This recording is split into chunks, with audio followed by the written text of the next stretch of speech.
నమస్కారం RK news కి స్వాగతం. వాసవి క్లబ్ ఇంటర్నేషనల్ అనుబంధ సంస్థ వనితా వైష్ణవి క్లబ్ సేవా కార్యక్రమాల లక్ష్యంగా నూతన కార్యవర్గం బాధ్యతలు చేపట్టింది. ఈ వేడుకకు స్థానిక ఎమ్మెల్యే కొండయ్య ముఖ్య అతిథిగా వచ్చేసి నూతన బాధ్యులకు దిశానిర్దేశం చేశారు. వేటపాలెంలో నిర్వహించిన వనితా వైష్ణవి క్లబ్ ప్రమాణ స్వీకార కార్యక్రమం సందడిగా సాగింది. నూతన అధ్యక్షురాలుగా బాధ్యతలు చేపట్టిన మాలేపాటి లక్ష్మీ తులసి, కార్యదర్శిగా ఎన్నికైన చుండూరి రాజలక్ష్మి, కోశాధికారి పోలిశెట్టి వంశీప్రియతో Vasavi clubs international president Siddhartha Suryaprakash Rao ప్రమాణ స్వీకారం చేయించారు. ముఖ్య అతిథిగా హాజరైన ఎమ్మెల్యే కొండయ్య మాట్లాడుతూ సామాజిక సేవా రంగంలో వాసవి క్లబ్స్ పోషిస్తున్న పాత్ర అమోఘమని కొనియాడారు. ముఖ్యంగా వనితా క్లబ్ ద్వారా మహిళలు సేవా రంగంలోకి రావడం శుభపరిణామన్నారు. నూతనంగా ఎన్నికైన కార్యవర్గం వేటపాలెం ప్రాంతంలో పేదలకు అవసరార్థులకు అండగా నిలవాలని ఆయన ఆకాంక్షించారు. అనంతరం టైలరింగ్ ట్రైనింగ్ ప్రోగ్రామ్ ను ప్రారంభించారు. ఈ కార్యక్రమంలో జిల్లా గవర్నర్ అమరవేణు, ఐఈసీ ఆఫీసర్లు కొంజేటి వెంకట సురేష్ బాబు, చుండూరి గాయత్రి, జిల్లా కార్యదర్శి బాలసుబ్రహ్మణ్యం, కోశాధికారి గుర్రం రంగనాథ్, జిల్లా PRO and MOC Palapati Sai Kumar, అమ్మవారి దేవస్థానం అధ్యక్షులు Pattimuthu Kumaran, international program coordinators Doguparthi Balakrishna, Chunduru Suresh, Maturi Raghavendrarao, Tammana Pavan Kumar, Guggilam Lalitha Kumari, district in charge Chekka Indumathi, region chairman Potti Sailaja, zone chairman Veda Krishnakumari, district officer Patti Nagalakshmi, Tanguturi Rangaswamy, international program coordinator regional chair Amara Satyam, district officer Koduri Ramalingeswararao, మాజీ క్లబ్ అధ్యక్షుడు సీతామలక్ష్మి, వాసవి క్లబ్ వేటపాలెం క్లబ్ అధ్యక్షుడు Chunduru Naganjaneyulu, club board of directors సభ్యులు తదితరులు పాల్గొన్నారు.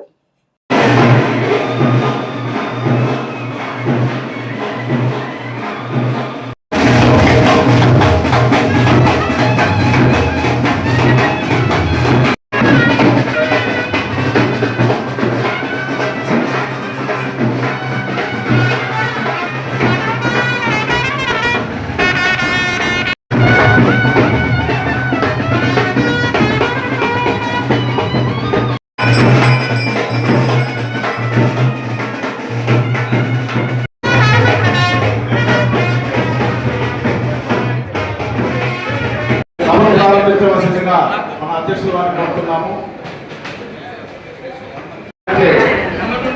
వాస్తవం గారు అటువంటి మన శాసనసభ్యులు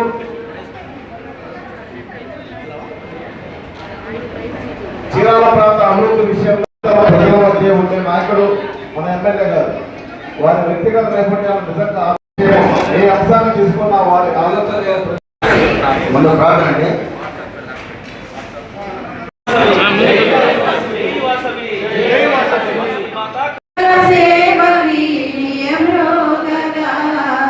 విశ్వజననీ వాసవి మా హృదయ గీతి అందుకో.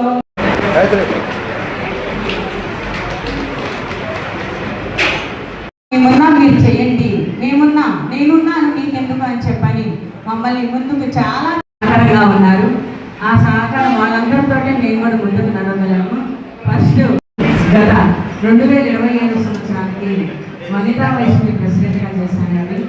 అదేవిధంగా మీ ముందుగా సభను అలంకరించిన పెద్దలందరికీ ఇక్కడికి మాకన్నా బాగా కార్యక్రమాలు చేయవలసిందిగా కోరుకుంటున్నాం. జై వాసవి.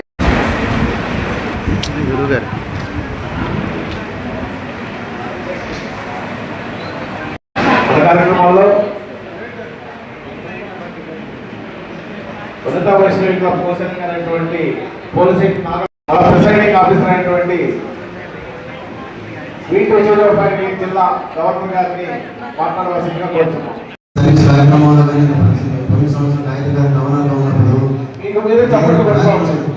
అందరికీ నమస్కారాలు. ఈరోజు వాసవి క్లబ్ లో భాగమైనటువంటి వనితా వైష్ణవి క్లబ్ అధ్యక్షురాలుగా మీ అందరి ముందు ప్రమాణ స్వీకారం చేయడం చాలా ఆనందంగా ఉంది. వాసవి క్లబ్ అంటే ఒక సంస్థ కాదు, అది ఒక సేవ. మన బ్యానర్ లోగోలోనే ఉంటుంది, గమనించినట్లయితే లివ్ ఫర్ సేవ. అది మన ముఖ్య లక్ష్యం. సేవ అనేది ముఖ్య లక్ష్యంగా ఏర్పడింది మన వాసవి క్లబ్. వాటిలో భాగమైన వనితా వైష్ణవిలో ఇలా మీ అందరి ముందు ప్రమాణ స్వీకారం చేయడం ముందుగా నాకు చాలా ఆనందంగా ఉంది. వాసవి క్లబ్ అంటే మానవత్వానికి ప్రతీక. సమాజంలో ఎలాంటి అవసరం ఉన్న వారికి సేవ చేయడం, విద్య, ఉద్యోగం, ఆరోగ్యం, వ్యాపారం అలా ఏ అవసరంలో ఉన్న వారికైనా సహాయం అందించడం, నిజాయితీ, ఐకమత్యంతో సేవ చేయడం మహిళల సాధికారతకు కృషి చేయడం వంటి మంచి లక్ష్యాలతో ఏర్పడిందే మన వాసవి క్లబ్ అండి. ఈ సేవలు ఒక రోజు కాదు, నిరంతరంగా కొనసాగాలి. మనం చేసే చిన్న సాయం ఎవరో ఒకరి జీవితాన్ని మార్చగలరు. నేను వాసవి క్లబ్ అధ్యక్షురాలుగా సేవను నా బాధ్యతగా భావించి అంకితభావంతో పనిచేస్తున్నాను. కార్యక్రమాన్ని చేశారు. వాసవి క్లబ్ వనితా వైష్ణవి వెంటపాటి ప్రెసిడెంట్గా మరి ఆలపాటి లక్ష్మీ తులసి, అలాగే సుందూరి రాజ్యలక్ష్మి గారు సెక్రటరీ, అలాగే పోలిశెట్టి నాగలక్ష్మి వంశీ గారు ట్రెజరీ గారు, అలాగే అనేక మంది సభ్యులు, మిమ్మల్ని అందరినీ కూడా మనస్ఫూర్తిగా నేను అభినందిస్తున్నానని చెప్పి సందర్భంగా తెలియజేస్తున్నాను. ఈ యూనిటీని చూసి మేమే ఒక్కొక్కసారి మాకే అసూయ కలుగుతాం. చక్కటి యూనిటీ, చక్కగా సమాజానికి మేలు చేయాలనేటువంటి ఒక ఆలోచన నేను అప్పుడప్పుడు చెప్తుంటా. చిన్న బస్తీలు బండి వేసుకున్న వ్యక్తి కూడా ఒక సర్వీస్ చేయాలన్నటువంటి దృక్పథంతో ఉంటారు చూసారా, ఇది చాలా గొప్పది. ఉన్నవాళ్ళని చేయడం వేరు, వాళ్ళు ఆపోటు కాకుండా ఆ కుటుంబాన్ని అంటే పోషించుకుంటూ వచ్చే వాళ్ళలో కూడా ఒక 10 రూపాయలు తీసి కార్మిక కార్యక్రమాలకి ఖర్చు పెడతంలో ఈ యొక్క ఆలోచనలోనే నేను చూశానని చెప్పి అందరూ తెలియదు. ఈ అమ్మాయి పేరు చూసిన తర్వాత చిన్న తేడా మా ఊరి పేరు కూడా అదే ఉంది. ఆలపాటి ఆలపాడే ఈ గాయత్రి చేసినట్టు నాకు మా దగ్గర ఏదో కనపడి అప్పుడు ఎవరు పిలవట్లా మమ్మల్ని, అంటే పిలిస్తే ఎవరికి ఏమి మంది వస్తారనేటువంటి పరిస్థితుల్లో ఉన్నారు. వైసీపీ ప్రభుత్వం చాలా దుర్మార్గంగా ప్రవర్తించే రోజుల్లో 2 సార్లు మా ఇంటికి రండి సార్, కూర్చోండి సార్, మంచిగా తాగండి సార్ అంటే అది చాలా హ్యాపీ ఫీల్ అయ్యింది. అందుకని ఈ రోజున పార్టీలో కూడా ప్రధాన పాత్రధారులు అయి ఉన్నారు. ఇవాళ చాలా మందికి కూడా మన పార్టీలో, తెలుగుదేశం పార్టీలో చాలా మందికి పదవులు ఇచ్చాం. వాళ్ళందరూ కూడా సుధీర్ గారికి తెలియాలి, సూర్యప్రకాశ్ గారు చాలా మంది పదవులు ఇచ్చాను. ఈరోజు వాళ్ళందరూ కూడా పార్టీకి సేవ చేస్తున్నారు. మీ క్లబ్కే కాదు, ఆ పార్టీకి కూడా సేవ చేస్తారు.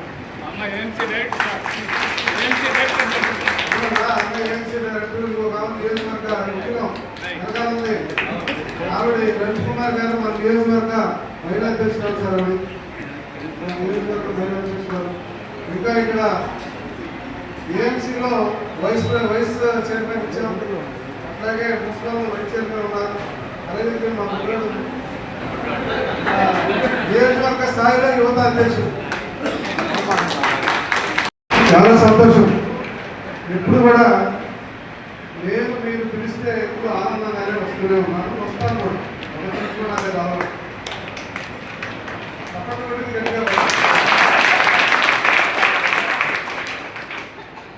ఇవాళ చాలా మంది మిమ్మల్ని చూసి గర్వపడాలి, మిమ్మల్ని అభిమానించాలి, గౌరవించాలనేది నా యొక్క అభిప్రాయం. ఎందుకు మిమ్మల్ని గౌరవించాలి, ఎందుకు మిమ్మల్ని అభిమానించాలి అంటే సమాజంలో నుండి ఏ ఒక్క వర్గం కూడా ఇంత పెద్ద ఎత్తున సర్వీస్ చేసేటువంటి వర్గం మన రాష్ట్రంలో లేదు, మన దేశంలో లేదంటే మనం నమ్మాలి. ఎందుకంటే ఈరోజు దాదాపుగా 26 దేశాల్లో ఈ వాసవి క్లబ్లు ఉన్నాయంటే మామూలు విషయం కాదు. 1,00,000 మంది సభ్యులు, 2,000 క్లబ్లు, దాదాపు 60 కోట్ల రూపాయలు సర్వీసు. అలాగే దీంట్లో ఉండేది అందరూ కూడా ఆర్య వయసులే, కానీ సర్వీస్ మాత్రం అన్ని కులాలకు చేస్తారు. మిగతా వాళ్ళు ఎవరన్నా మేము చేస్తున్నాం, సమాజానికి మా పాత్ర ఎదురువాడు రమాయణ పబ్లిక్ మీటింగ్లో చెప్తాం, పబ్లిక్ మీటింగ్లో కూడా మాట్లాడతారు. సో వీళ్ళకు మాత్రమే ఈ అవకాశాలు, పక్కవాడికి సహాయం చేయాలన్నటువంటి ఒక ఆలోచనతో ఈరోజు ముందుకు వెళ్తున్నారు. అంటే ఒకసారి ఇవాళ మనం చూస్తే ఇక్కడ కొంతమంది నా వెనకాల ఉన్నవాళ్ళు ఆ రోజు నా ఎలక్షన్లో కూడా పెద్ద ఎత్తున నాకు సపోర్ట్ చేసిన వాళ్ళు ఉన్నారు. చాలా మంది కూడా పనిచేస్తున్నారు. ఉంటారు. ఒక్కొక్క కాలమందు ఒక్కొక్క నాయకుడు లేదా ఒక్కొక్క నాయకురాలు వచ్చినప్పుడు ఆ తేజస్సు, ఆ శక్తి వనకూర్చుకొని వాళ్ళు చేసే సర్వీసు సమాజం గుర్తిస్తుంది. గుర్తించడం కోసమే కాదు, వాళ్ళకు ఒక సాటిస్ఫాక్షన్, నేను చేశాను, నా వల్ల అయింది అనేటువంటి సంతృప్తి ఉంది. చూసారా, వాళ్ళకి అధికారాన్ని పెంచుంది, వయసు కూడా తిరిగి. కాబట్టి 200 ఏళ్ళు మీరు ఉండి మరి మీ యొక్క ఎవరైతే సర్వీస్ చేస్తారో వాళ్ళందరూ కూడా సమాజంలో ఉన్న పేదవాళ్ళకి ఇంకా దగ్గరైపోయి సర్వీస్ చేస్తారని చెప్పేసి నేను కోరుకుంటూ సెలవు తీసుకుంటున్నాను. కాబట్టి వాళ్ళ అది తెలిసి నాకు చాలా బలాన్ని చేయించుకున్నాను నేను. దీనికి ఇంటర్నేషనల్ ప్రెసిడెంట్ అంటే ఎప్పుడు ప్రభుత్వ ఎవరు రారు, కానీ మన జిల్లా మన దానికి నాకు పొత్తు దేనికి వెళ్ళాలనే ఉద్దేశంతో నేను ఇక్కడ రావడం జరిగింది. ఫస్ట్ ఇంటర్నేషనల్ ప్రెసిడెంట్ గారు ప్రమాణ స్వీకారం చేసింది, అది కూడా గవర్నర్ ఉన్నారు పక్కన ఉన్నా కూడా కాదు నేనే చేయాలని చెప్పి పట్టుబట్టిన తులసి మేడం గారికి మీరు ఒకసారి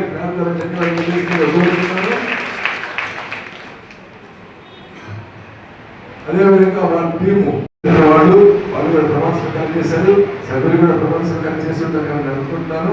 అందరూ చేశారు, అందరూ చక్కగా వేటపాలన అంటే మీ అందరికీ తెలుసు. అంతమంది ఇప్పుడు మహాత్మా గాంధీ కూడా ఇక్కడ వచ్చిపోయిన వ్యక్తి. అలాంటి గ్రంథాలయం, పెద్ద గ్రంథాలయం, పొలంలోనే 2 గ్రంథాలయం ఉందంటే వేటపాలెం. అలాంటి ప్లేస్ లో మంచి కార్యక్రమాలు చేయాలని కోరుకుంటున్నాను. ఈ సంవత్సరం మనం వచ్చేటప్పటికి అదేవిధంగా వేదిక మీద ఇంకా మిగతా పెద్దలందరూ భూ సంబంధిత సమస్యలకు శాశ్వత పరిష్కారం చూపే దిశగా రాష్ట్ర ప్రభుత్వం ప్రతిష్టాత్మకంగా చేపట్టిన రీసర్వే మీ భూమి మీ హక్కు కార్యక్రమాన్ని జిల్లా collector doctor V Vinod Kumar తెలిపారు. శుక్రవారం రేపల్లి నియోజకవర్గం నగరం మండలం పెద్దవరం గ్రామంలో రీసర్వే పూర్తయిన అనంతరం రాజ్యముద్రతో ముద్రించిన భూ హక్కు పత్రాలు పట్టాదార పాస్బుక్ కు పంపిణీ కార్యక్రమంలో జిల్లా కలెక్టర్ ముఖ్య అతిథిగా పాల్గొన్నారు. ఈ సందర్భంగా జిల్లా కలెక్టర్ మాట్లాడుతూ భూ సంబంధిత సమస్యలకు శాశ్వత పరిష్కారం చూపే దిశగా రాష్ట్ర ప్రభుత్వం ప్రతిష్టాత్మకంగా చెప్పిన రీసర్వే మీ భూమి మీ హక్కు కార్యక్రమం ద్వారా రైతులకు స్పష్టమైన భూ హక్కులు లభిస్తున్నాయని తెలిపారు. రాష్ట్ర ముఖ్యమంత్రి నారా చంద్రబాబు నాయుడు గత సంవత్సరం నుంచి చెప్తున్నారు. రైతుల భూ సమస్యలను పరిష్కారం చేయాలని, రెవెన్యూ సమస్యలకు సంబంధించి జిల్లా కలెక్టర్ బాధ్యత తీసుకోవాలని ఆదేశాలు ఇవ్వడం జరిగిందన్నారు. రీసర్వే పూర్తయ్యాక శాస్త్రీయంగా రూపొందించిన భూ హక్కు పత్రాలు, పట్టాదారు పాస్బుక్స్ రాజముద్రతో జారీ చేయడం వల్ల భూమి యాజమాన్యంపై ఎలాంటి సందేహాలకు తావు ఉండదన్నారు. రీసర్వే ప్రక్రియలో ఆధునిక సాంకేతిక పరిజ్ఞానాన్ని ఉపయోగించి భూముల సరిహద్దులు, విస్తీర్ణం ఖచ్చితంగా నిర్ధారించామన్నారు. దీని ద్వారా భూ వివాదాలు తగ్గడమే కాకుండా రైతులకు బ్యాంకు రుణాలు, ప్రభుత్వ పథకాలు సులభంగా అందే అవకాశం ఉంటుందని అన్నారు. ఈ గ్రామంలో 355 మంది రైతులకు పాస్బుక్స్ ఉన్నాయని, ఈ రోజు 276 మంది రైతులకు పాస్బుక్స్ అందజేయడం జరిగిందని, మిగిలిన 49 మంది రైతుల పుస్తకాల్లో కొన్ని తప్పులు వచ్చాయని, వాటిని కూడా మళ్లీ ప్రభుత్వానికి పంపించి సెర్చ్ చేసిన తర్వాత వచ్చిన రైతులకు పట్టాదారు పాస్ పుస్తకాలు పంపిణీ చేయడం జరుగుతుందని తెలిపారు. పాస్బుక్స్ ను జాగ్రత్తగా భద్రపరచుకోవాలని రైతులకు కలెక్టర్ సూచించారు. రెవెన్యూ సమస్యలు, రెవెన్యూ అధికారులు ప్రజలు అందుబాటులో ఉండి సమస్యలను పరిశీలించి త్వరితగతిన పరిష్కరించాలని సంబంధిత అధికారులను ఆదేశించారు. మీ భూమిపై మీరు ఏదో ఒక రకమైన పంట వేసుకొని ఉండాలన్నారు. రైతులు ప్రకృతి వ్యవసాయం చేయడం ద్వారా పంటలు వేసుకుంటే తక్కువ పెట్టుబడితో ఎక్కువ ఆదాయం, సంవత్సరం పొడిగిన ఆదాయం వస్తున్నారు. జిల్లా నుండి ఇతర పట్టణాలకు వలసలు వెళుతుంటారని, అలా వెళ్లకుండా జిల్లాలోని అన్ని గ్రామాలను డ్వాక్రా సంఘంలో ఉన్న ప్రతి మహిళకు ఏదో ఒక చేతి వృత్తుల ద్వారా వివిధ రకాల వస్తువులు తయారు చేసే విధంగా వారికి అదనపు ఆదాయం వచ్చే విధంగా జిల్లా యంత్రాంగం చర్యలు తీసుకుంటుందని తెలిపారు. జిల్లాలో జేసీ, ఆర్జీఓలు, తహసీల్దార్లు రీసర్వే కార్యక్రమంలో విజయవంతం చేసిన రెవెన్యూ అధికారులు, సర్వే ఇబ్బంది గ్రామస్తులను అభినందనలు తెలిపారు. ప్రతి శనివారం జిల్లా కలెక్టరేట్ లో సీనియర్ సిటిజన్లకు నిర్వహించే కోర్టు కేసులో కూడా ఎక్కువ భూ సమస్యలకు సంబంధించిన వస్తుంటాయని తెలిపారు. కొన్ని కుటుంబాలనే భూ సమస్యలకు సంబంధించి రైతులు రెవెన్యూ అధికారి వద్దకు రావడం జరుగుతుందని తెలిపారు. కొన్ని కుటుంబాలను భూ సమస్యలు రెవెన్యూ అధికారులు పరిష్కారం చేయలేరని తెలిపారు. భూమి ఉన్న రైతులందరికీ ఒక విన్నపం, 65 సంవత్సరాలు నిండిన ప్రతి రైతు తమకున్న భూమిని పిల్లలు అందరికీ సమానంగా రాసినివ్వండి. ఇంకా ఎప్పటికీ ఆ కుటుంబంలో భూ సమస్యలు రావని రైతులకు సూచించారు. కార్యక్రమం గ్రామ సర్పంచ్ హరేరామ్, ఆర్డీఓ ఎన్ రామలక్ష్మి, తహసీల్దార్ నాచారయ్య, జెడ్పీటీసీ నాగలక్ష్మి, ప్రజాప్రతినిధులు అనగాని శివప్రసాద్, రైతులు, గ్రామ పెద్దలు తదితరులు పాల్గొన్నారు. స్వాగతం, సుస్వాగతం. మన ఎంపీడీఓ గారు శ్రీ అట్లాగే గత 10 సంవత్సరాల నుంచి నేను ఆంధ్రప్రదేశ్లో ఐఏఎస్ అధికారిగా ఉన్నాను. ఆంధ్రప్రదేశ్కి వచ్చినప్పటి నుంచి కూడా ఒక రైతుకి మనము మేలు చేయొచ్చు, ఆయనకున్న భూముల పైన హక్కు కల్పించి అది ఎక్కడ కూడా తగాదు లేకుండా చాలా క్లియర్గా ఒక దృఢమైన దాఖలా ఏర్పాటు చేసి ఇస్తే ఆ రైతు చాలా సంతోషపడతాడు. అలాంటి ఒకటి ఏంటంటే పట్టదారు పాస్ పుస్తకం. మనం కూర్చొని రాసేవాళ్ళం. ఇవన్నీ చూసి గౌరవ ముఖ్యమంత్రి వర్యులు ప్రభుత్వం ఏర్పాటైన వెంటనే రెవెన్యూ సమస్యలన్నీ కూడా మనము చక్కగా పరిష్కారం చేస్తాము. ప్రతి రైతుకి ప్రతి రెవెన్యూ రికార్డ్ని పక్కా చేస్తామని ఒక దృఢ సంకల్పంతో ముందుకెళ్తున్నాం. ఈరోజు చూస్తే ఒక భూమిలో ఒకే సమస్య ఉండదు. రెవెన్యూ అంటే 1, 2, 3, 4 అన్నీ కూడా కలిపి ఉంటాయి. ఆలోచించి దాన్ని స్టడీ చేసి దాన్ని పరిష్కారం చేయాల్సిన బాధ్యత రెవెన్యూ యంత్రాంగం పైన ఉంది. ఆ రెవెన్యూ యంత్రాంగాన్ని నడిపిస్తున్నటువంటి గౌరవనీయులు రెవెన్యూ శాఖ మార్చులు మన జిల్లా నుంచి, ఈ నియోజకవర్గం నుంచి అని చెప్పడానికి వెళ్ళిపోవడము అట్లా చూసి నెల సేపు రైతు భూమి పైన ఉండడం లేదు, రైతు కుటుంబం కూడా గ్రామంలో ఉండడం లేదు. జిల్లా ప్రజలందరికీ అడగాల్సింది ఏంటంటే, మీరు వేరే ఊరికి వెళ్ళి ఉపాధి కోసం మీరు వెళ్ళాల్సిన అవసరం ఎందుకు ఉంది? మనకు ప్రాకృతిక వ్యవసాయం అంటే న్యాచురల్ ఫార్మింగ్ అని ఉంది. దాంతో మన భూమి పైన సంవత్సరం మొత్తం మనం పంట వేయగలుగుతాం.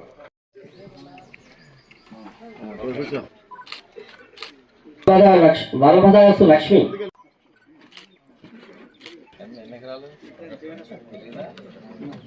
ఏం పంట వేశారు? మరి అయిపోయిందా? మరి చేశారా? ఇప్పుడు మినిమా వేసారా? అమ్మా ఇటు చూడమ్మా.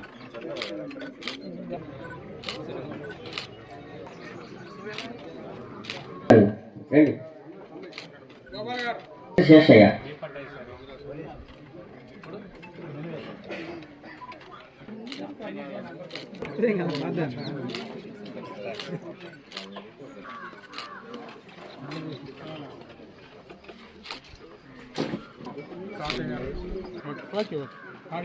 పద్యాల విజయలలిత గారు. ఏ ఆసుపత్రి? సరే, ఇదేంటిది? వస్తారా? కంప్యూటర్ సర్టిఫికేట్ వస్తుంది. కంప్యూటర్ సర్టిఫికేట్ మీకు అప్లై చేయాలి. ఇది సచివాలయంలో అప్లై చేయించాలి. అది సర్టిఫికేట్ వచ్చిన తర్వాత కొన్ని నెలల తర్వాత పెన్షన్, ఇంకా పెన్షన్స్ ఎవరికి రాలేదు, 3 నెలల వరకు వస్తుంది. బాపట్ల జిల్లా చీరాల ఎంపీడీఓ కార్యాలయం వద్ద ఏర్పాటు చేసిన ప్రజా దర్బారు కార్యక్రమం ఎమ్మెల్యే ఎంఎం కొండయ్య యాదవ్ పాల్గొన్నారు. ఈ సందర్భంగా ప్రజల నుంచి స్వయంగా సమస్యల అర్జీలను స్వీకరించి వాటిని సత్వరమే పరిష్కరించాలని సంబంధిత అధికారులను ఆదేశించారు. అనంతరం చీరాల మండలంలోని 14 పంచాయతీలో పనిచేస్తున్న పారిశుద్ధ్య కార్మికులకు చెత్త రిక్షా బళ్లు, డస్ట్బిన్లను ఎమ్మెల్యే ఎంఎం కొండయ్య యాదవ్ చేతుల మీదుగా పంపిణీ చేశారు. ఈ సందర్భంగా చెత్త సేకరణ రిక్షాను కొంత దూరం స్వయంగా తొక్కి పారిశుద్ధ్య కార్మికుల్లో ఉత్సాహాన్ని, ఆనందాన్ని నింపారు. అలాగే చీరాల ప్రభుత్వ ఆసుపత్రి వద్ద నిర్వహించిన కార్యక్రమం టీబీ పేషెంట్లకు వాడరేవు రామానంద సరస్వతి స్వామీజీ అందజేసిన పౌష్టికాహార కిట్లు, పేద విద్యార్థులకు నగదు చెక్కులు పంపిణీ చేశారు. ఈ సందర్భంగా ఎమ్మెల్యే ఎంఎం కొండయ్య యాదవ్ మాట్లాడుతూ చెత్తపై చెత్త పని వేసిన ఏకైక వ్యక్తి వైఎస్ జగన్మోహన్ రెడ్డి అని విమర్శించారు. రాష్ట్ర అభివృద్ధి సంక్షేమ లక్ష్యంగా కూటమి ప్రభుత్వం పనిచేస్తోందని ఆయన అన్నారు.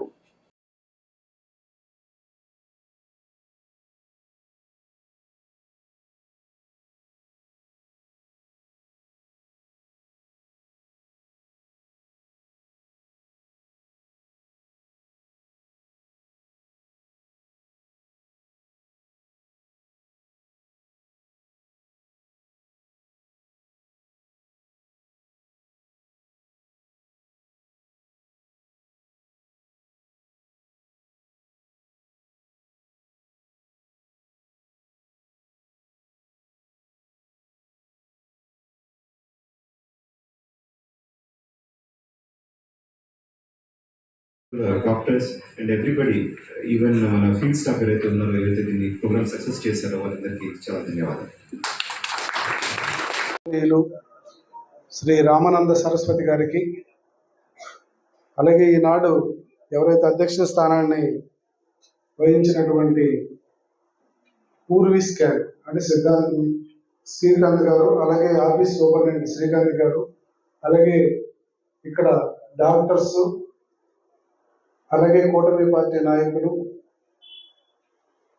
మరి పాత్రికేయ మిత్రులు, ముఖ్యంగా ఇవాళ వ్యాధిగ్రస్తులైనటువంటి మీ అందరినీ ఉద్దేశించి స్వామీజీ గారు ఒక ప్రయత్నాన్ని ఈరోజు మా అందరి ముందుకు తీసుకురావడం, గతంలో కూడా వారు చేసిన సర్వీసులు, వారు ఈ యొక్క గవర్నమెంట్ హాస్పిటల్కి ఏ రకంగా ఉపయోగపడ్డారో మొట్టమొదటి నుంచి అనే విషయాలను అన్నీ కూడా వారు సమగ్రంగా చెప్పడం జరిగింది.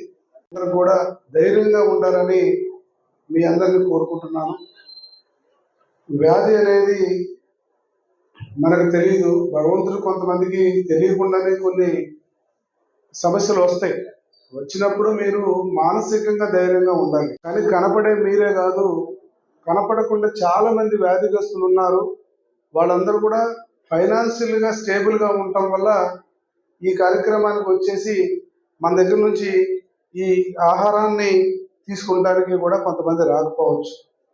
ఏదేమైనా ఈనాటి ప్రభుత్వాలు మరి ప్రధానమంత్రి ముక్తి భారత్, టీబీ ముక్త భారత్ అనేటువంటి ఒక కార్యక్రమాన్ని పెట్టి భారతదేశంలోనే దీన్ని రికగ్నైజ్ చేయబడింది. నాకు తెలిసిండి 30-40 ఏళ్ల క్రితం అయితే చాలామంది మాకు సంబంధించిన చుట్టాలకు కూడా వస్తే మంగళగిరి తీసుకెళ్ళిపోయేవాళ్ళం. ఆ రోజుల్లో మద్రాసు తీసుకెళ్ళేవాళ్ళం అడయార్ హాస్పిటల్కి. ఆ రోజున పరిస్థితులు లేవు. ఈరోజు ఉన్నటువంటి గవర్నమెంట్ హాస్పిటల్స్ లేకపోతే ఇంకా మన ప్రభుత్వం ఒక అడుగు ముందుకేసి వాళ్ళకి కావాల్సిన సదుపాయాలు ఇస్తుంది. ఆనాడు టీబీ వస్తే ఎక్కడో మద్రాసు వెళ్ళటమో లేదా ఇంకెక్కడికో వెళ్ళాల్సిన పరిస్థితి ఉండేది. ఆ పరిస్థితి నుంచి ఇవాళ మన అందుబాటులోకి వైద్యం వచ్చింది. సో దాన్ని ఇవాళ మరి ఏ రకంగా ఈ యొక్క డాక్టర్లందరూ కూడా మీ పట్ల ఒక సానుభూతి, ఒక యంగ్ ఏజ్లో ఉన్నటువంటి వాళ్ళకి ఇటువంటి పరిస్థితి రావడం అనేది చాలా బాధాకరం. మరి దాన్ని భగవంతుడు వాళ్ళకి ఇచ్చినటువంటి మరి దాన్ని ఏమనాలో మనకు తెలియదు. కానీ కారణాలు అనేక రకాలు, చాలా వ్యాధులు మనకు తెలియక ముందు మన పూర్వీకులు ఇబ్బంది పడ్డారు. వాళ్ళందరికీ కూడా మంచినీళ్ళు ఎక్కడో చెరువుల్లో కుంటల్లో నీళ్ళు తాగి ఆనాడు విరోచనాలతో వాటితో వీటితో ఉంటే దాన్ని ఏదో ధూమని అదని ఇదని చాలా మంది పూర్వీకులు చనిపోయినటువంటి సందర్భం. ఈనాడు వైద్యం చాలా అధునాతనంగా ఈరోజు అనేక మంది డాక్టర్ల యొక్క ఫలితం, వాళ్ళు కష్టపడ్డటువంటి కష్టార్జితం. ఈరోజు ప్రభుత్వాలు కూడా, ముఖ్యంగా ఇవాళ ఆరోగ్య శాఖ మంత్రి ఉన్నాడు, చాలా డాషింగ్గా పనిచేస్తున్నాడు. సత్యకుమార్ యాదవ్ ఉన్నాడు, చాలా స్పీడ్గా ఉన్నాడు. విజయవాడ వెళ్ళండి అని చెప్పే సందర్భంలో నేను మంత్రి గారిని అడిగాను, సీఎం గారిని అడిగాను. వెంటనే మాది టూరిజంగా మా ప్రాంతం అంతా కూడా డెవలప్మెంట్ అవుతుంది. ఇక్కడ అనేకమైనటువంటి కీలకమైనటువంటి సమస్యలు, ఒక్కోసారి మేజర్ యాక్సిడెంట్స్ ఇవన్నీ అవుతున్నాయని చెప్పేసి నేను అడిగినప్పుడు నీకు మంచి మార్గం చెప్తాను అనమని చెప్పేసి సత్యకుమార్ యాదవ్ గారు క్రిటికల్ కేర్ హాస్పిటల్లోనే ఇచ్చారు. క్రిటికల్ కేర్ హాస్పిటల్ అంటే ఏంటి అనేది తెలుసని మన డాక్టర్లు అనుకుంటున్నారు, చాలామంది మీకు తెలియదు.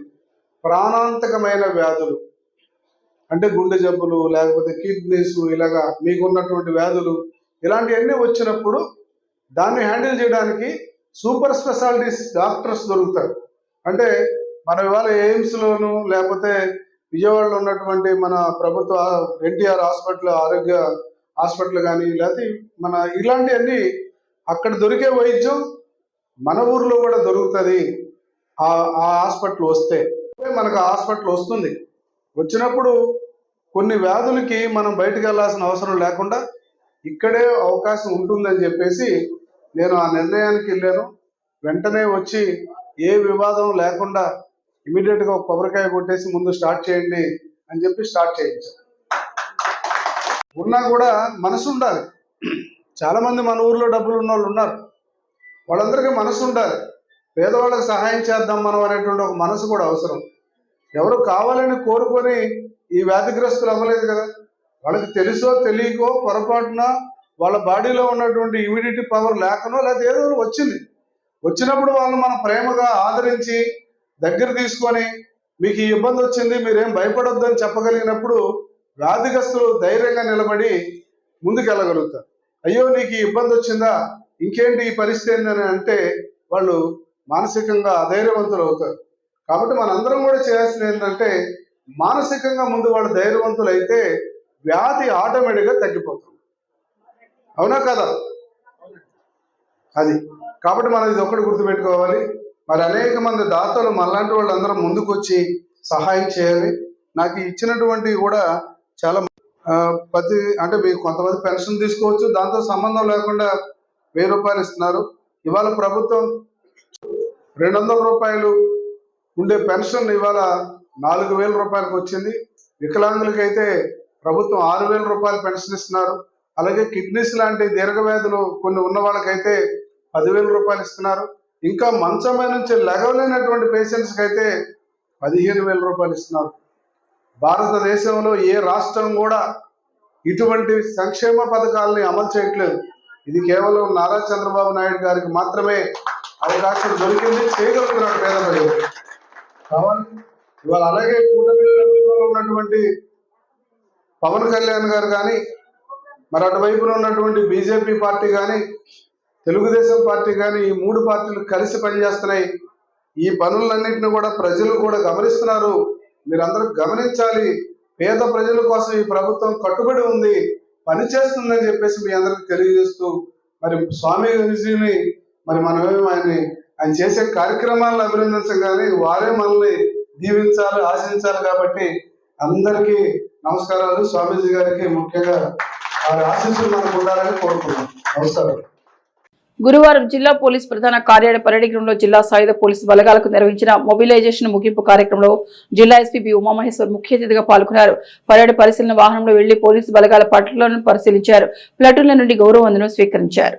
శాంతి భద్రతల పరిరక్షణలో ఏఆర్ పోలీసు విభాగం పాత్ర కీలకమని, వృత్తిపరమైన వ్యక్తిగత క్రమశిక్షణ పాటిస్తూ పోలీసు శాఖ ప్రతిష్ట మరింత పెరిగేలా సాయుధ బలగాల పనితీరు ఉండాలని జిల్లా ఎస్పీ ఉమామహేశ్వర్ తెలిపారు. పరేడ్ బ్యాండ్ ప్రదర్శన చక్కగా ప్రదర్శించారని సిబ్బందిని ఎస్పీ అభినందించారు. ఈ సందర్భంగా జిల్లా ఎస్పీ మాట్లాడుతూ ఏఆర్ సిబ్బంది విధుల నైపుణ్యాన్ని పెంపొందించడానికి ప్రతి సంవత్సరం మొబిలైజేషన్ కార్యక్రమం నిర్వహించడం జరుగుతోందన్నారు. జిల్లాలో ఏఆర్ విభాగంలో విధులు నిర్వహిస్తున్న 307 మంది పోలీసు అధికారులు సిబ్బందికి జనవరి 19 నుండి 15 రోజుల పాటు ఈ కార్యక్రమం నిర్వహించడం జరిగిందన్నారు. ఉద్యోగం చేరే ముందు సెక్షన్ నేర్చుకున్న అంశాలను మరోసారి గుర్తు చేసుకుంటూ వృత్తిపరంగా మరింత సమర్థవంతంగా తీర్చిదిద్దుకోవడానికి ఈ తరగతులు దోహదం చేస్తాయన్నారు. మొబిలైజేషన్ కార్యక్రమంలో ఇండోర్, అవుట్డోర్ క్లాసులు, డిపిఓ అధికారుల ద్వారా సర్వీస్ రూల్స్ వివరించడం, అత్యాధునిక ఆయుధాల వినియోగం గురించి వివరించి ఫైరింగ్ ప్రాక్టీస్ చేయించడం, drill, March fast, map control, VIP escorts, PSO విధులు, బీడీ టీం, ప్రిజనర్స్ ఎస్కార్ట్, బందోబస్తు విధులు వంటి కీలక అంశాలపై ప్రత్యేక శిక్షణ ఇవ్వడం జరిగిందని తెలిపారు. సాధారణ బందోబస్తు విధుల నుండి శాంతి భద్రతల సమస్యల పరిరక్షణకు ఏఆర్ సిబ్బంది కీలక పాత్ర పోషిస్తున్నారన్నారు. మారుతున్న కాలానుగుణంగా సాంకేతిక పరిజ్ఞానాన్ని అందిపుచ్చుకుని వృత్తి నైపుణ్యాన్ని పెంపొందించుకుంటూ విధులు నిర్వహించాలని తెలిపారు. ఎక్కడైనా శాంతి భద్రతల సమస్యలు తలెత్తినప్పుడు వాటిని అదుపు చేయడంలో సాయుధ బలగాల పాత్ర అత్యంత కీలకమన్నారు.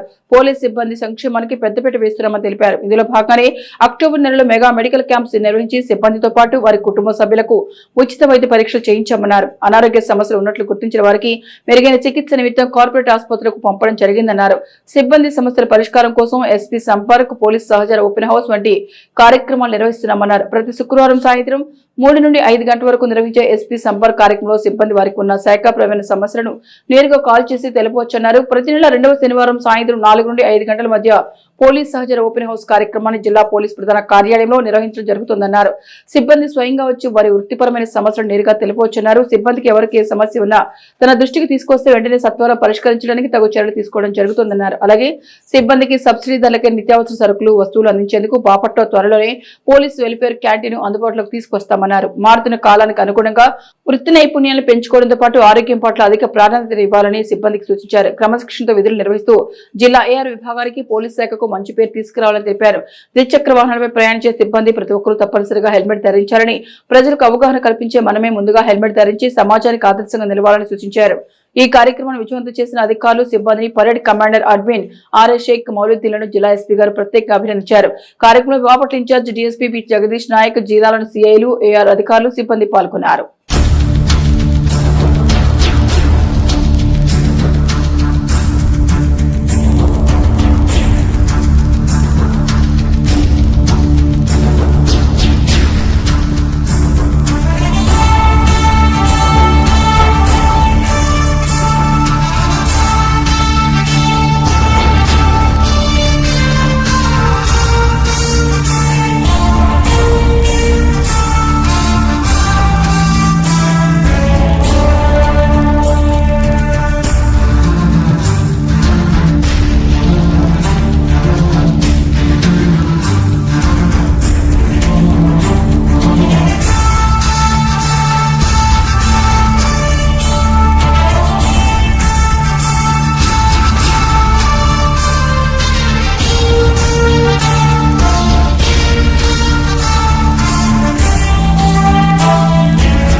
బాపట్ల జిల్లా చిన్నగంజ మండలం పల్లెపాలెం బీచ్ వద్ద గురువారం విషాద ఘటన చోటు చేసుకుంది. Duddukuru ZP high school 10th class చదువుతున్న 4 విద్యార్థులు సముద్ర స్నానానికి వెళ్లగా 2 విద్యార్థులు అలల దాడి కొట్టుకుపోయి గల్లంతయ్యారు. చంద్రూరి శ్రీరామ్ పుట్టినరోజు సందర్భంగా అతనితో పాటు అతని స్నేహితులు బిక్కి అవినాష్, తాటిపర్తి హేమంత్, గుంజి హేమవర్ధన్ మొత్తం 4 కలిసి పల్లెపాలెం బీచ్ కు వచ్చారు. సముద్రంలోకి దిగిన క్రమంలో అకస్మాత్తుగా అలలు ఉధృతంగా రావడంతో చంద్రూరి శ్రీరామ్, బిక్కి అవినాష్ నీటిలో మునిగి కొట్టుకుపోయారు. ప్రస్తుతం వారి ఆచూకీ తెలియరాలేదు. వారితో పాటు సముద్రంలోకి వెళ్లిన తాటిపర్తి హేమంత్, గుంజి హేమవర్ధన్ మాత్రం ప్రాణాపాయ స్థితి నుంచి బయటపడ్డారు. ఘటనా సమాచారం అందుకున్న వెంటనే రెవెన్యూ, పోలీసు అధికారులు సంఘటనా స్థలానికి చేరుకుని గాలింపు చర్యలు చేపట్టారు.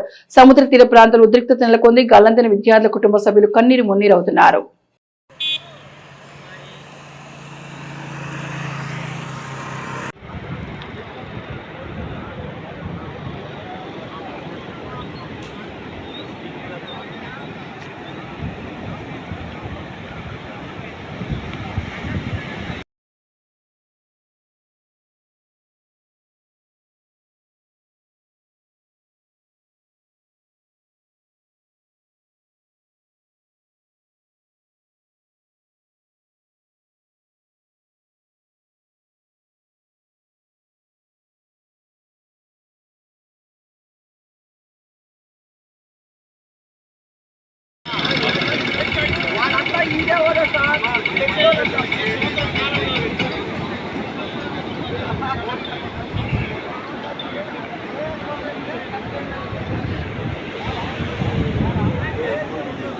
ఇవి ఆర్కే న్యూస్ బులెటిన్ విశేషాలు.